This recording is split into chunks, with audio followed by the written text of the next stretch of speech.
Well, Scalare Partners is aiming to build a powerful synergistic network that connects exceptional founders, advisors and investors in a unique partnership to deliver the game change to change makers. And to share how, let's get now in terms of what we can see with CEO of Scalare, Carolyn Breeze, who joins me now. Carolyn, good to see you. Before we sort of get into, I guess, your book, I just wanted to talk about what you're expecting in the year ahead, given when we look at movement over the past year, it has been, I guess, a little bit flat. It has been a little bit flat, but also at the same time, I think it's a great time to be investing in early stage Australian tech companies.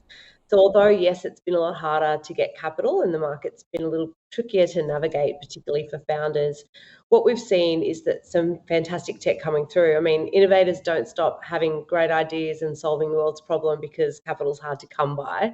They're still out there doing this amazing work and innovating. And so what we're finding is a fantastic bunch of tech companies coming through the pipeline that not only have great ideas and have been able to start to execute those and bring them to life, but because of the market we're in, have a really deep understanding of financially what it takes to be able to execute and build a product out and take it into the future. So we're finding more well-rounded founders who have an understanding of what it actually takes cost-wise and how much capital they really need and what type of capital they really want. What have you been sort of, I guess, investing in the tech space? Are there any specific names or companies you can talk to us about? Yeah, so we've had some great investments this year, and some I'm sure are very familiar with the AusBiz audience, having showcased themselves on the platform before. But we've had Jettle, which is an edtech platform that connects teachers and tutors with high school students in year 11 and 12 at those critical years that they need that specific help. Zondi, which is an agriculture tech company that's created a spectorial device to help the wool industry grade wool, both for farmers for genetic pooling and also for brokers for acquiring. Roy AI, which is an AI platform, as the name says, that helps with recruitment platforms generate the right talent for the right roles. Cloutly, which is a loyalty and feedback platform for small business. So bringing something to small ma-and-pa corner store businesses that would normally be, held off for large enterprise and bringing that into play. And then In-House Ventures, our most recent investment for the year.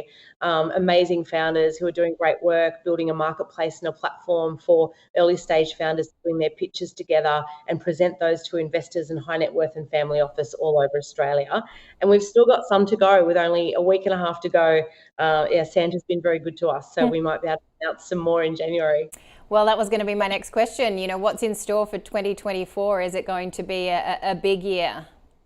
Yeah, I think it will be a big year. Everyone was saying to me, because as you may be aware, it's my first year at Scalare Partners. So it's been a big year for me, lots of learning, and I've loved every minute of it. And everyone was saying to me, things will slow down as we head towards Christmas, and it just hasn't been the case. I think founders and investors alike are really excited about next year. Things are not slowing down. We're also preparing and starting to organise the Australian Technology Competition for 2024, which opens up in March. And so, I think it'll be a very big year for Scalare, and we hope to make another 10 to 12 investments next year. You touched earlier about some of the financial difficulties in terms of the overall macro picture, and certainly high interest rates affect all business. What are you seeing in terms of how that is affecting early stage companies and the best ways they can navigate that?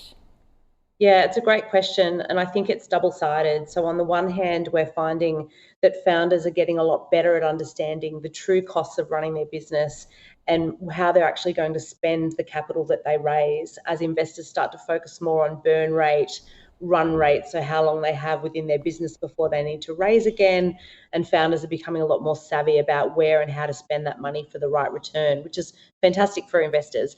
It also means that valuations are in a very good place for the investment market.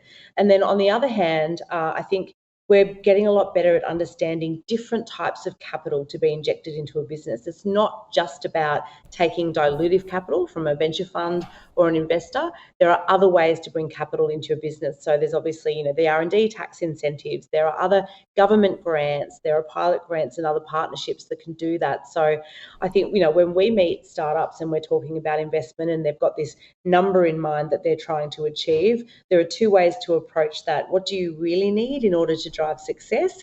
And then what are some of the other ways that we can capitalize to get you some additional funds to help bring that to life? How do you also try and promote diversity and inclusion in this space? Yeah, so Scalare is very proud to have a program within the business called Be the Change, and that extends into our wider community of founders and investors and advisors as well. We have a very diverse pool of investments that come through the Scalare Investment Committee. We're very active in the market, and we do that a lot through partnerships. So we work very closely with organisations like Rare Birds and Tech Ready Women and SBE and others that are really focused on those female tech spaces and giving advantages to female founders and women in tech.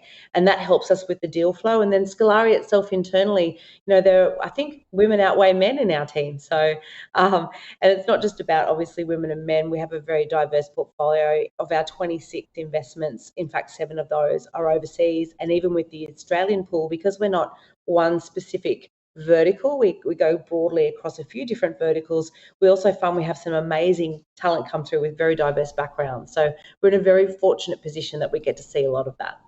And in terms of internationalism and entry into the key US markets, what is the agenda there, or what are some of the tips you could show as well for early stage companies? We had a lot of feedback from our portfolio and also a lot of the organisations coming through the Australian Tech Comp this year that the US market is a market they'd like to discover and or expand into. And I know we hear this a lot because it's the American market, it's the big shiny ball, but these organisations have fantastic product fit for those markets.